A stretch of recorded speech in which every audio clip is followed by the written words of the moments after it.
नमस्कार भाई, सबका स्वागत है साई कोचिंग डिजिटल प्लेटफॉर्म पे। ठीक है, मैं संजय आप सभी का हार्दिक स्वागत और अभिनंदन करता हूँ। उम्मीद है आप सभी घर पे कुशल मंगल होंगे, आनंदित होंगे। आज अपन हिंदी की तीसरी क्लास की शुरुआत कर रहे हैं। जुड़ जाइए सारे, अपने दोस्तों के साथ शेयर कर दीजिए। लाइव कौन कौन है एक बार कमेंट करके बता दीजिए सारे।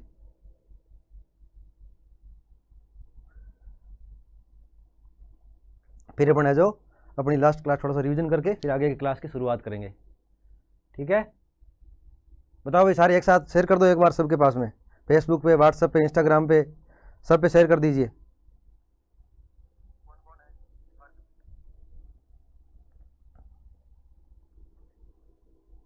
महेंद्र आ गया, महेंद्र बोल रहा है गुड इवनिंग सर। मंजू बोल रही है good evening sir, very good evening Mahendra, Manju. तो लास्ट क्लास में क्या पढ़ रहे थे अपन पढ़ रहे थे भाषा के बारे में कि भाषा क्या होती है, किसे कहते हैं भाषा, भाषा के कौन कौन से प्रकार होते हैं। फिर अपने पढ़ा था कि हिंदी भाषा है जो उसकी उत्पत्ति किस भाषा से हुई है, या फिर हिंदी शब्द की उत्पत्ति किस भाषा से हुई है, इसके बारे में अपन लास्ट क्लास में पढ़ रहे थे।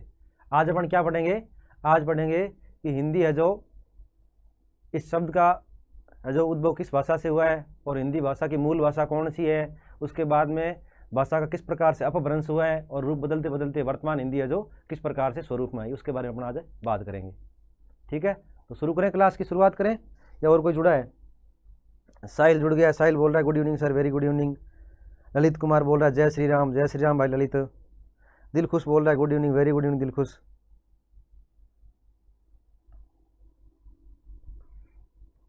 शुरू करें क्लास की।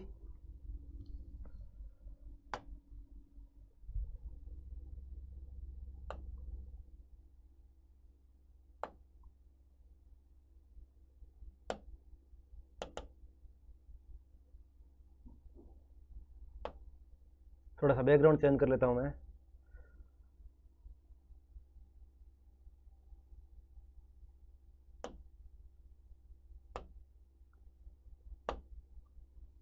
ये ठीक रहेगा अपना बैकग्राउंड, है ना। अपन बात कर रहे थे भाषा के बारे में। सबसे पहले अपन क्या पढ़ा था कि भाषा क्या होती है, भाषा की परिभाषा क्या होती है, भाषा अपने किस काम आती है, और भाषा के रूप कौन कौन से होते हैं। तो कौन कौन से होते हैं भाषा के रूप? दो रूप होते हैं भाषा के बेसिकली। कौन कौन से? एक होता है मौखिक और एक होता है लिखित। उसके बाद में कौन सा पढ़ा आपने? उसके बाद पढ़े थे भाषा के क्षेत्र विशेष के आधार पे प्रकार, कि क्षेत्रों के आधार पे भाषा को अपन जो किस रूप में बांट सकते हैं, किन किन प्रकारों में बांट सकते हैं। तो कितने पढ़े थे? 3 प्रकार पढ़े थे। कौन कौन से? एक था अपना राष्ट्रभाषा, एक था अपना राजभाषा, और एक था मातृभाषा या संपर्क भाषा या फिर व्यवहारिक भाषा। ठीक है, तीनों प्रकार अपने पढ़ लिए। उसके बाद अपने पढ़ा था कि सबसे पहले जो विश्व के अंदर भाषा का कौन सा स्वरूप अस्तित्व में आया। तो सबसे पहले कौन सा आया था? सांकेतिक भाषा का रूप अस्तित्व में आया था। फिर अपने बात की थी हिंदी भाषा के बारे में कि हिंदी भाषा है जो उसकी उत्पत्ति के बारे में देखने। उससे पहले अपन देखा था कि हिंदी शब्द है जो किस भाषा का है। तो हिंदी शब्द किस भाषा का है, अपने 2 चीज़ नोट की थी। एक तो बात की थी कि हिंदी भाषा की मूल भाषा कौन सी है। क्या पढ़ा था? हिंदी भाषा की मूल भाषा। तो कौन सी है मूल भाषा हिंदी भाषा की? हिंदी की अपने मूल भाषा है संस्कृत। और दूसरे अपने देखी थी कि हिंदी शब्द किस भाषा का है। हिंदी शब्द है जो किस भाषा का है। तो एक बार जो जो जुड़ चुके हैं कमेंट करके बताएंगे कि हिंदी शब्द है वो किस भाषा का है। बताओ भाई सारे, एक बार जवाब दो। आपको जवाब क्या देना है कि हिंदी है जो शब्द किस भाषा का है। जो अपने सामने लिखा है ना हिंदी शब्द, ये किस भाषा का शब्द है, ये बताना है आपको। मैं लास्ट क्लास में ये बात आपको पढ़ा चुका हूं। महेंद्र कुमार बोल रहा सर बोर्ड पर लाइट बहुत पड़ रही है, तो बैकग्राउंड चेंज करूं क्या? बैकग्राउंड चेंज करके देख लेते हैं, तो वाइट कर लेते हैं अपन बैकग्राउंड। नेक्स्ट पेज में बैकग्राउंड वाइट कर लेंगे, ठीक है, अगर लाइट ज़्यादा पड़ रही है तो। किस भाषा का ये है अपने फारसी भाषा का। किस भाषा का है? फारसी भाषा का। और फारसी भाषा का क्यों है? क्योंकि शुरुआत में क्या हुआ था, फारस के लोग इंडिया आए थे, भारत आए थे। कब आए थे? जब अपने यहाँ पे कौन सी सभ्यता थी? सिंधु घाटी सभ्यता के समय फारस से भारत आए। किस लिए आए? व्यापार करने के लिए। तो उन्होंने क्या किया, सिंधु नदी का नाम क्या कर दिया? वो बोलते थे से को है, अपने उच्चारण में बेसिकली क्या बोलते, से को है बोलते थे, तो उन्होंने क्या किया, सिंधु शब्द को है जो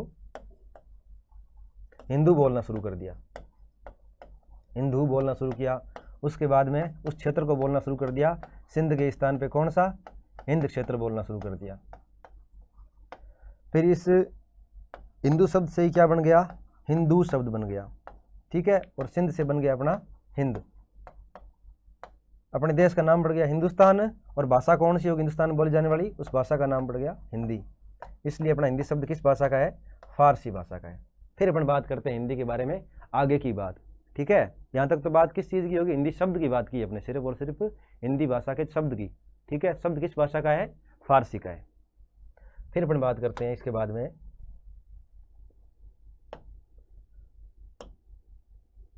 इसमें अपन वाइट बैकग्राउंड ले लेते हैं।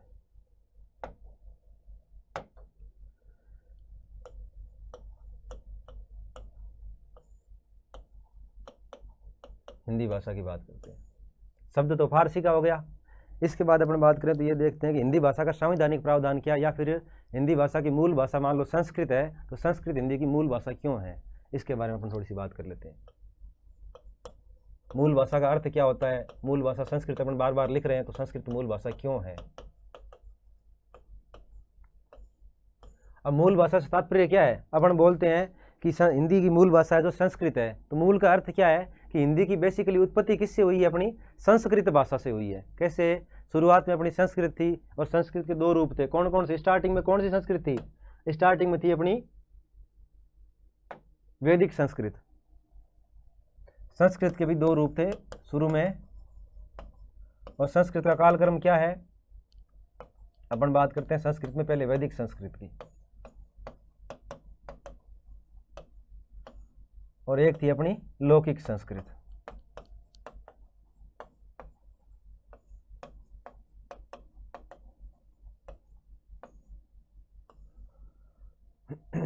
वैदिक संस्कृत थी अपनी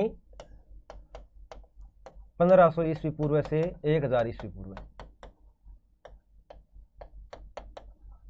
यह था अपना वैदिक संस्कृत का काल। और लौकिक संस्कृत का 1000 ईस्वी पूर्व से 500 ईस्वी पूर्व तक।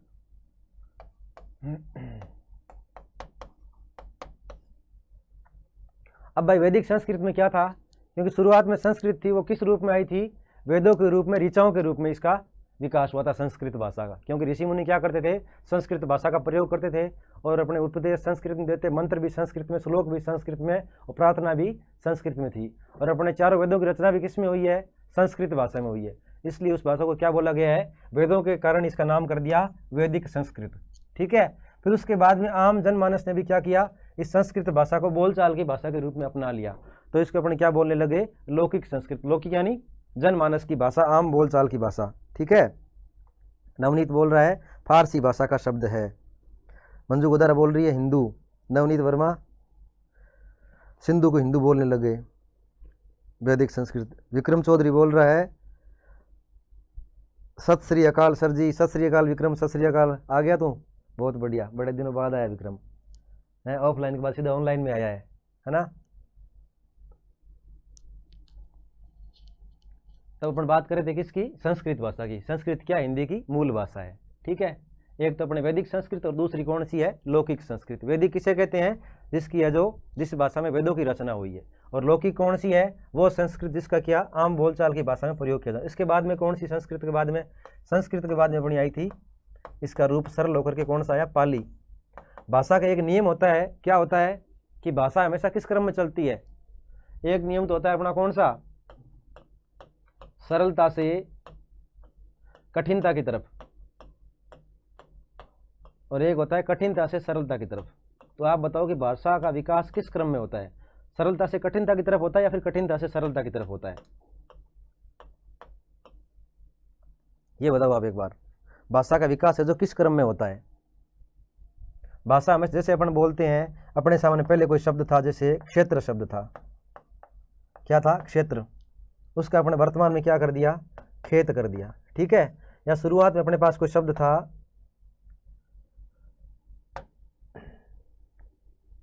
क्षत्रिय शब्द था, कौन सा था, क्षत्रिय, संस्कृत का, और वर्तमान अपने इसका क्या कर दिया, अपने कर दिया इसका खत्री।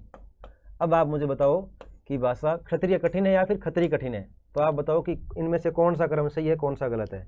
क्योंकि भाषा का विकास है जो किस क्रम में होता है, सभी भाषाओं पे ये एक ही चीज़ लागू होती है, कौन सी, कि भाषा का क्रम किस प्रकार में चलता है, कठिनता से सरलता की तरफ। कि जनता क्या करती है, जैसे कोई कठिन शब्द हो उसका क्या कर देती है, सरल कर देती है।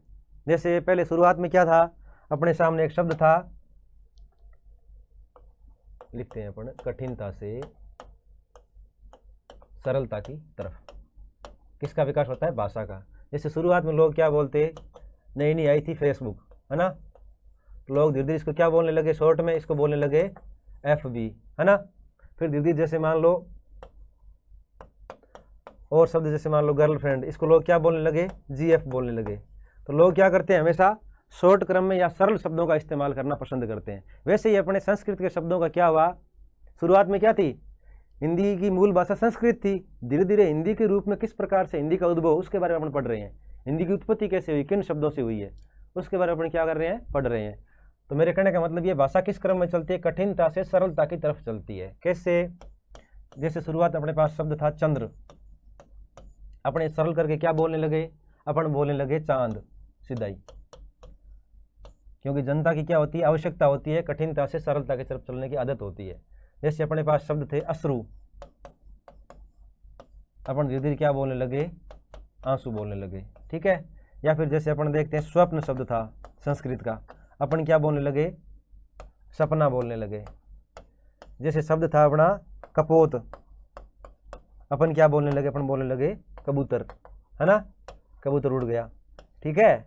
तो अपनी आदत क्या होती है, हमेशा कठिनता से सरलता की तरफ बढ़ने की आदत होती है, ठीक है। और प्रत्येक भाषा का विकास इसी क्रम में होता है। अगर कोई भाषा आम जनता की भाषा बन रही है, उसमें क्रम कौन सा चलेगा, हमेशा कठिनता से सरलता की तरफ भाषा क्या करेगी, गमन करेगी, ठीक है। उसमें उसके अंदर जो शब्द कठिन है उनके स्थान पर जनता क्या कर लेगी, सरल शब्दों का आविष्कार कर लेगी, ठीक है। यही बात अपन पढ़ रहे हैं। तब अपन देखते हैं कि हिंदी भाषा का है जो उद्भव किस क्रम में हुआ है। तो सबसे पहले अपने कौन सी थी, संस्कृत थी। संस्कृत के अंदर दो संस्कृत थी, एक तो थी वैदिक और दूसरी थी अपनी लौकिक, ठीक है। शुरुआत में क्या हुआ, वैदिक संस्कृत में वेदों की रचना हुई, फिर लौकिक संस्कृत यानी कह सकते हैं अपने, शुरुआत में संस्कृत का कौन सा रूप सामने आया, पद्य रूप, जिसमें अपने मंत्र थे, श्लोक थे, ऋचाएं थी, प्रार्थनाएं थी, वो रूप सामने आया, जिसमें क्या थे, लंबे लंबे श्लोक, एक लाइन पूरी एक शब्द की, वो संस्कृत थी स्टार्टिंग में। उसके बाद लौकिक में क्या हुआ, जैसे आता है ना अपने अस्ति अस्माकम देशम भारत अस्ति, इस प्रकार के छोटे छोटे वाक्य है, किसके रूप में, गद्य के रूप में, वो होगी अपनी लौकिक संस्कृत। उसका लोगों ने क्या किया, जनता ने अपनी आम बोलचाल की भाषा के रूप में प्रयोग किया। फिर उसके बाद में, इस संस्कृत के बाद में आई थी अपनी पाली। इसका कालक्रम लगभग अपन मानते हैं 500 ईस्वी पूरे से 1 ईस्वी तक।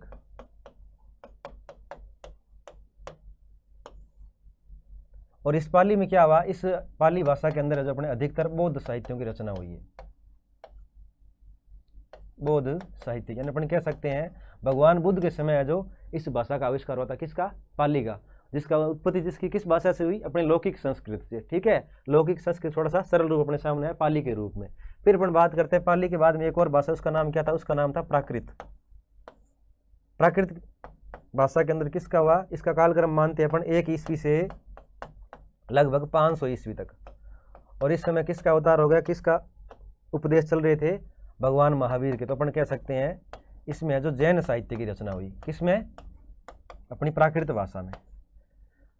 अपने को क्रम ध्यान रखना कि हिंदी की उत्पत्ति कैसे हुई। सबसे पहले थी अपनी संस्कृत, उसके अंदर अपनी वैदिक संस्कृत, फिर अपनी लौकिक संस्कृत, फिर उसके बाद में पाली, उसके बाद प्राकृत। फिर प्राकृत में से कौन सी, इसमें से अपने सामने आई अपभ्रंश भाषा, ठीक है। और अपभ्रंश किसको बोलते हैं, अपभ्रंश बोलते हैं अपने बिगड़े हुए रूप को, या अपन कह सकते हैं कटा फटा रूप, या अपन कह सकते हैं ऐसी चीज़ें या ऐसी भाषा जिसमें से कुछ चीज़ें पीछे छूट गई हो, कुछ शब्द पीछे छूट गए और कुछ शब्द क्या हुए, नए जुड़ गए, ठीक है। उसे अपन क्या बोलते हैं, उसे बोलते हैं अपभ्रंश या बिगड़ा हुआ रूप, ठीक है। तो अपभ्रंश शब्द का अर्थ क्या हुआ, इसका हो गया अपना बिगड़ा हुआ रूप। इस प्रकार से यहाँ तक आते आते सबसे पहले संस्कृत, फिर पाली, फिर प्राकृत, फिर अपनी अपभ्रंश अपने सामने आई, ठीक है। अब बात करते हैं अपभ्रंश के बाद में कौन सी आई, अपभ्रंश के बाद अपने सामने आती है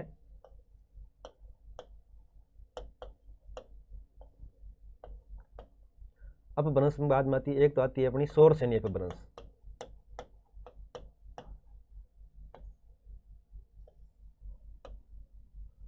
सौर श्रेणी एक आती मागधी अपभ्रंश। तो अपने सौर श्रेणी में से किसका उद्भव हुआ था? इस अपभ्रंश का कालक्रम क्या था? इसका कालक्रम लगभग बना था 500 से 1000 ईस्वी।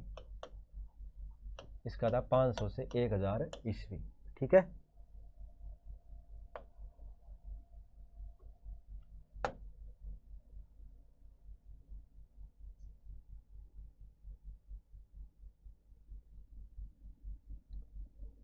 पाँच सौ से 1000 ईस्वी। किसका? अपभ्रंश का काल। अपभ्रंश यानी बिगड़ा हुआ रूप।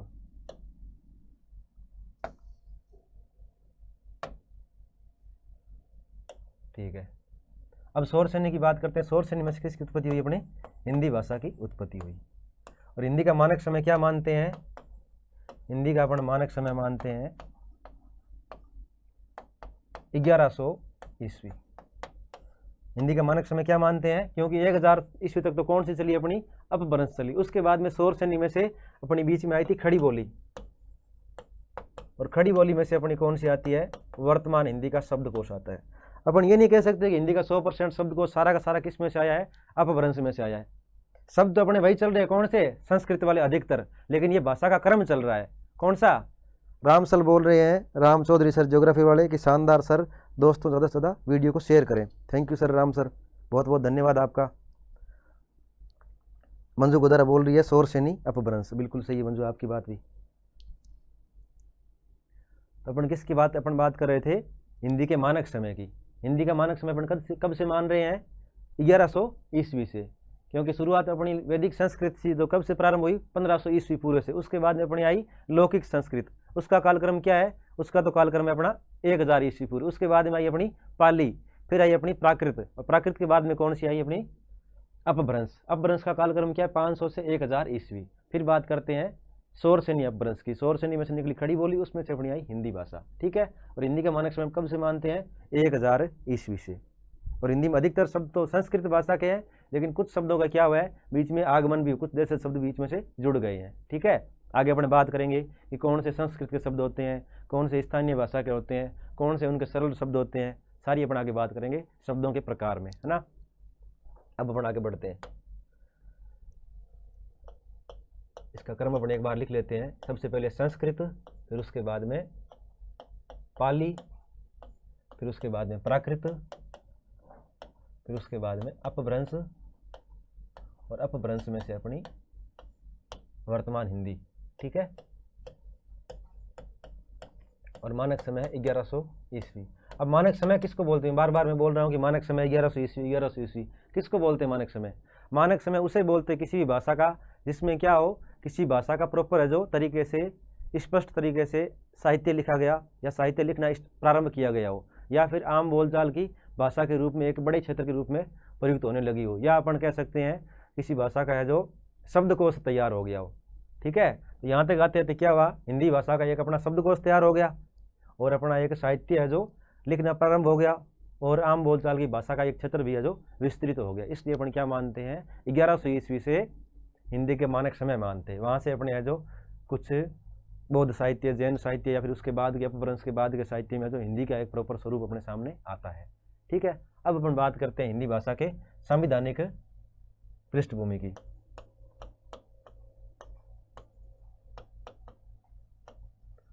संवैधानिक प्रावधान किसका? हिंदी भाषा का। अब संवैधानिक प्रावधान क्या होता है भाई? जैसे अपन मान लो हिंदुस्तान में रह रहे हैं, ठीक है, प्रत्येक देश की अपनी क्या होती है? कोई भाषा होती है या फिर राजभाषा होती है। तो राजभाषा से क्या तात्पर्य? राजभाषा उसको कहते हैं जिसका कोई संविधान के अंदर उल्लेख हो, जिसका किसी भी देश के संविधान में क्या हो? उल्लेख, उसे अपन क्या कहेंगे? राजभाषा कहेंगे। तो हिंदी भी अपने भारत की क्या है? राजभाषा। अपन पूर्व में बात कर चुके हैं इस बात पे, लेकिन अपन ये नहीं देखा कि अपने हिंदी के राजभाषा होने का उल्लेख कहाँ मिलता है। ठीक है, तो अपन इसकी बात करते हैं। हिंदी अपनी अगर राजभाषा है तो इसका उल्लेख कहाँ मिलता है हिंदी की राजभाषा होने का?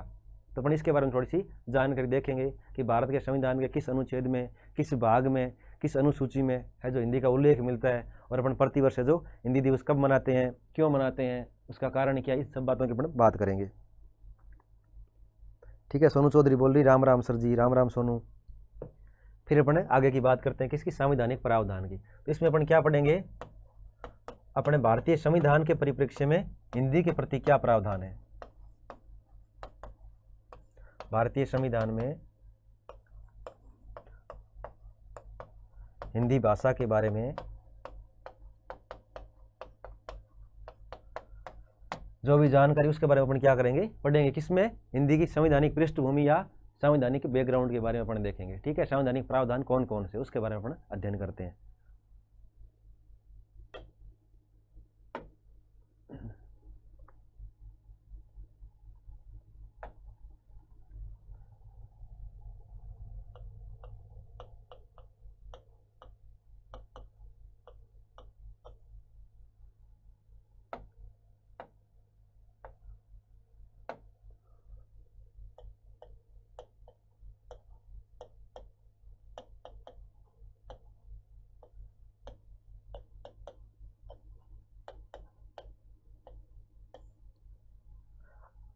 सबसे पहले अपन बात करते हैं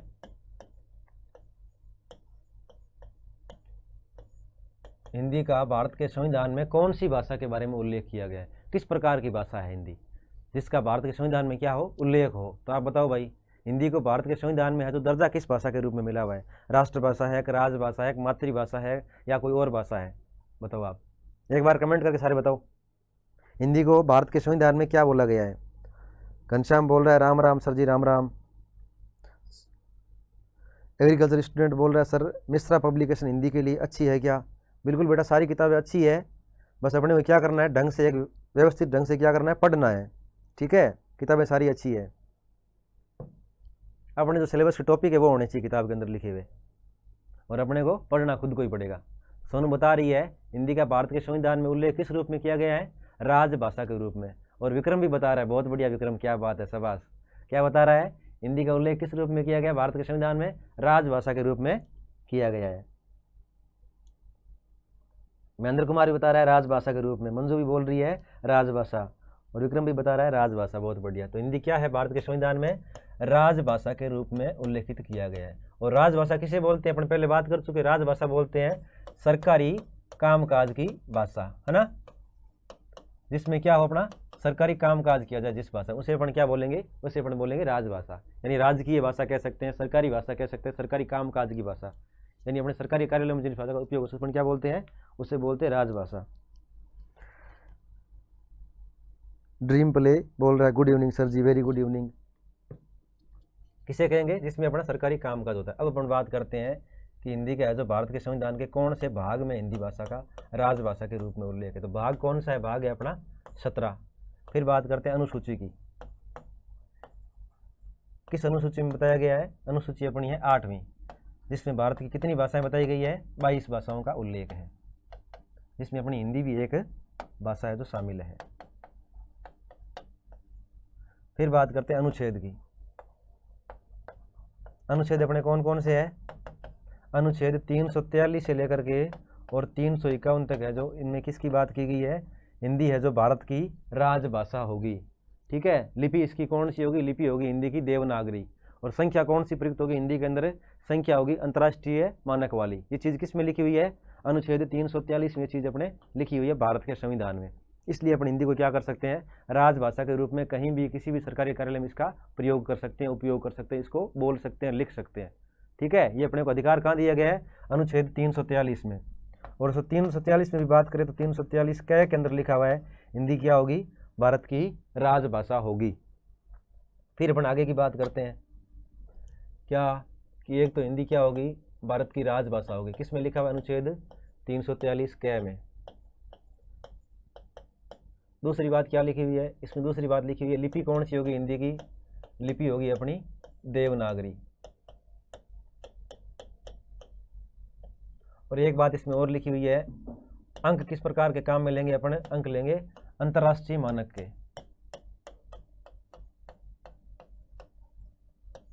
अंतर्राष्ट्रीय मानक के कौन से होते हैं? जैसे अपने होते हैं 1 हो गया, 2 हो गया, 3 हो गया, 4 हो गया, 5 हो गया, ये सारे क्या है? अपने अंतर्राष्ट्रीय मानक के अंक बोलते हैं इनको। ये बात किस में लिखी है? अनुच्छेद 343 क में लिखी हुई है। ठीक है, यहां तक मामला क्लियर है कि भाग तो कौन सा हो गया? भाग तो हो गया 17 नंबर। अनुसूची कौन सी है? अनुसूची है अपनी 8वीं। और अनुच्छेद कौन सा, अनुच्छेद अपना 343 से लेकर के 351, ठीक है। और कुल भाग कितने भारत के संविधान में, अपने भारत के संविधान के अंदर 22 भाग है, जिसके अंदर क्या किया गया है, चीज़ों को व्यवस्थित रूप से बांटा गया है। किसी भाग में भाषा रखी है, किसी भाग में अपनी सारी सेवाएं रखी है, किसी के अंदर चुनाव रखा है, किसी के अंदर अपनी न्यायिक प्रणाली रखी है। उसी प्रकार भाषा कौन से भाग में है, 22 अपने 17 नंबर भाग में है 22 में से, ठीक है। अनुसूची अपनी 8 है, अनुसूची अपनी कुल तो कितनी है, 12 है, ठीक है। और भाषा कौन सी में है, भाषा अपनी है 8वीं में। अपनी प्रत्येक है जो सूची को भी क्या किया गया, अलग अलग सूचियाँ बनाई गई। उसके अंदर किसी के अंदर मान लो अपनी पंचायती राज व्यवस्था है, किसी के अंदर नगरीय व्यवस्था है, किसी के अंदर शपथ है, किसी के अंदर पेमेंट्स का वर्णन है, ठीक है, किसी के अंदर ST SC का आरक्षण है, किसी के अंदर स्पेशल स्टेट है। इसी प्रकार से अपनी 8 अनुसूची में क्या है, अपनी भाषा को है जो रखा गया है। और भाषाएं कितनी है वर्तमान में भारत के अंदर जिनको मान्यता प्राप्त है, तो वर्तमान में अपने भारत के संविधान में 22 भाषाओं को क्या है, मान्यता प्राप्त है। किसमें, भारत के संविधान में। और सारी किस में रखी, कौन सी अनुसूची में है, सारी की सारी अपनी 8वीं अनुसूची में है। अनुच्छेद कौन सा है अपना, अनुच्छेद अपना है 343 से लेकर के 351 तक। अलग अलग प्रावधान है कि किस राज्य के अंदर किस भाषा को दर्जा मिला हुआ है, ठीक है। उसके अंदर स्थानीय सेवाएं हैं जो राज्य सरकार क्या करेगी, उसी भाषा के अंदर नियुक्त कर पाएगी, या फिर उस स्टेट के जो कोर्ट की भाषा कौन सी होगी। इस प्रकार से क्या है, अलग अलग अपने नियमों का निर्धारण किया गया है अनुच्छेद 343 से लेकर के अनुच्छेद 351 में, ठीक है। अब अपन बात करते हैं हिंदी दिवस की, कि अपन जो हिंदी दिवस कब मनाते हैं।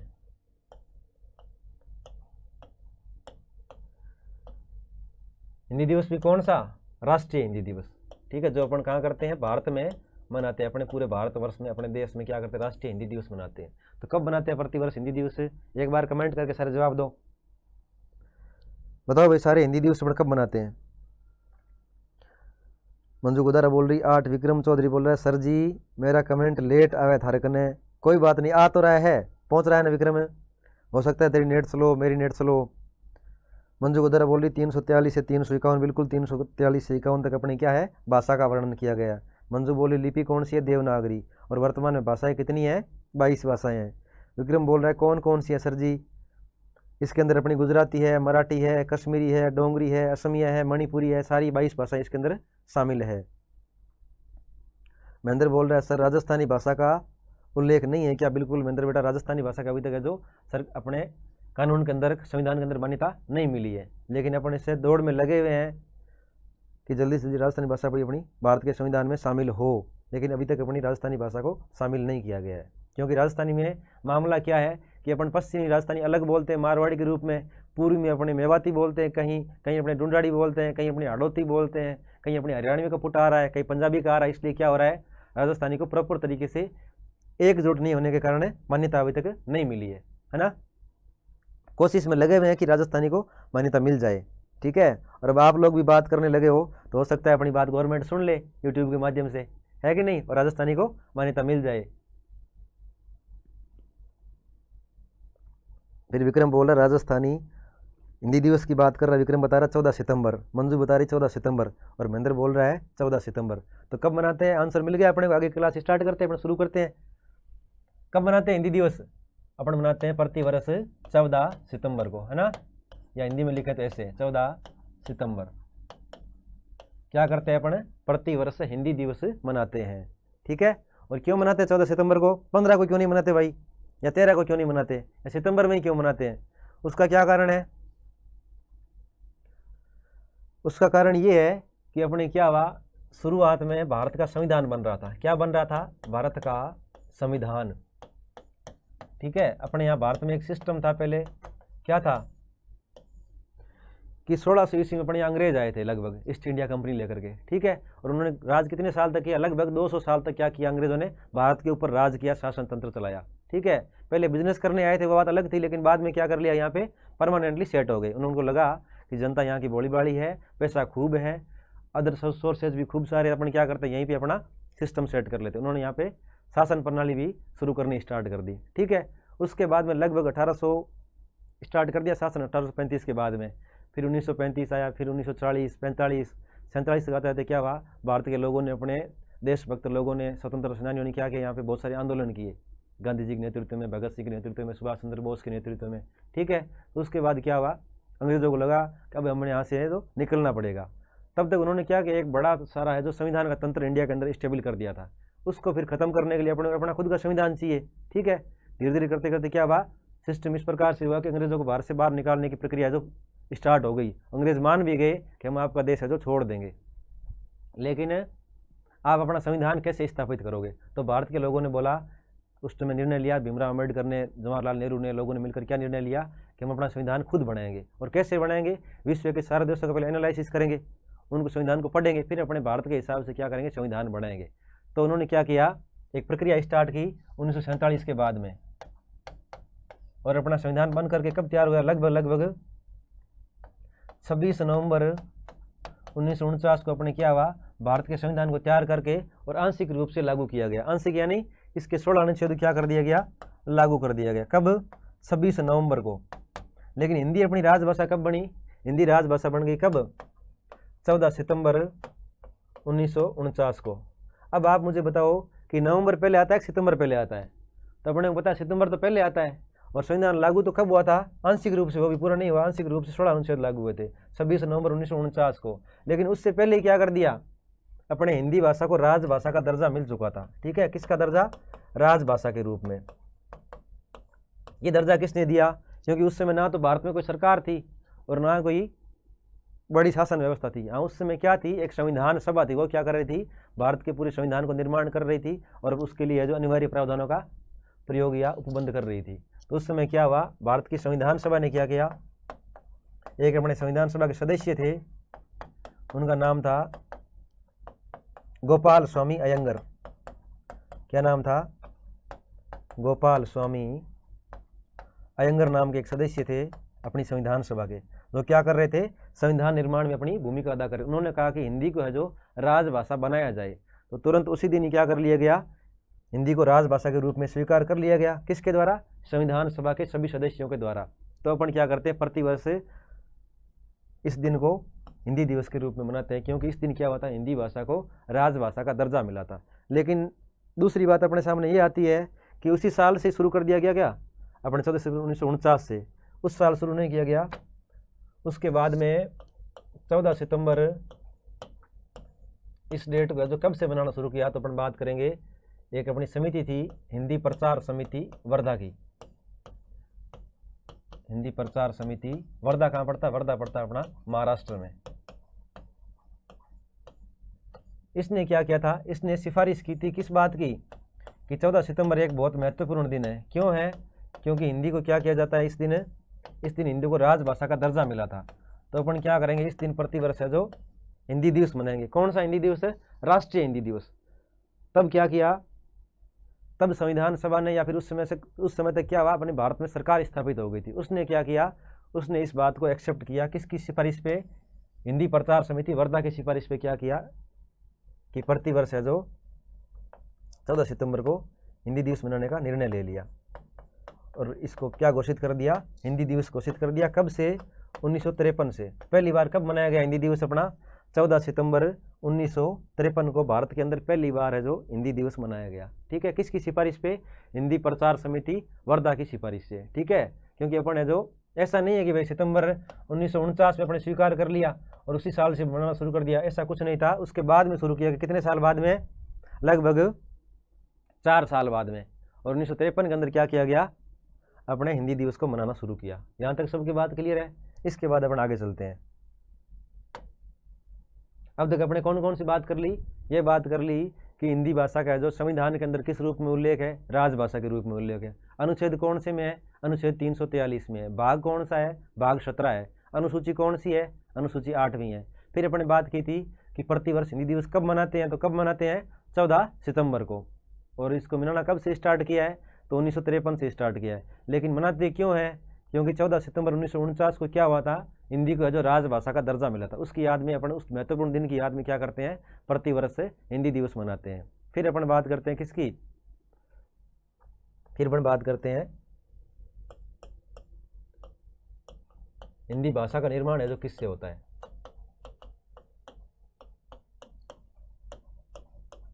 कोई भी भाषा बनती है वो किससे बनती है? भाषा की सबसे छोटी इकाई कौन सी होती है? भाषा का निर्माण किस चीज़ से होता है? तो भाषा में क्या होता है? भाषा में होते हैं शब्द होते हैं, वाक्य होते हैं, लेकिन शब्दों का वाक्यों का निर्माण किससे होता है? जिस प्रकार से एक मकान होता है, ठीक है, एक घर होता है अपना, उसकी सबसे छोटी इकाई क्या होती है? अपने से कोई पूछ ले, या अपना शरीर मान लो, इसकी सबसे छोटी इकाई कौन सी है? शरीर की सबसे छोटी इकाई होती है कोशिका, और मकान की होती है अपनी ईंट। वैसे ही भाषा की सबसे छोटी इकाई कौन सी होती है? भाषा की सबसे सूक्ष्मतम या लघुतम या छोटी इकाई की बात करें तो कौन सी होती है? वो होती है अपनी वर्ण। वर्ण से क्या होता है? अपने भाषा का निर्माण होता है ना। वर्ण से मिलकर क्या बनते हैं? वर्ण से मिलकर अपने बनते हैं शब्द, और शब्दों से मिलकर क्या बनते हैं? शब्दों से मिलकर अपने बनते हैं वाक्य, और वाक्य से मिलकर क्या बनते हैं? वाक्य से अपने अवतरण या पैराग्राफ का निर्माण होता है, और उससे मिलकर क्या होता है? अपनी संपूर्ण भाषा का निर्माण होता है, संपूर्ण भाषा का। ठीक है, तो अपने को ये देखना है कि भाषा का निर्माण किससे होता है? वर्णों से मिलकर के शब्द बनते हैं, शब्दों से मिलकर के वाक्य बनते हैं, वाक्य से मिलकर अपना अवतरण बनता है, अवतरण से क्या बनती है? संपूर्ण भाषा बनती है। ठीक है, इस प्रकार से किसी भी भाषा का निर्माण होता है। लेकिन वर्णों के लिए आवश्यक क्या होता है? वर्णों के लिए एक क्रमबद्ध समूह का होना जरूरी है। किसका? क्रमबद्ध समूह का। वर्णों का एक क्रम होना चाहिए। उससे क्या बोलते हैं? उसे बोलते हैं वर्णमाला, कि सबसे पहले वर्ण कौन सा आएगा, बाद में कौन सा, उसके बाद में कौन सा, अंतिम वर्ण कौन सा आएगा, या इस वर्ण के बाद कौन सा वर्ण आएगा।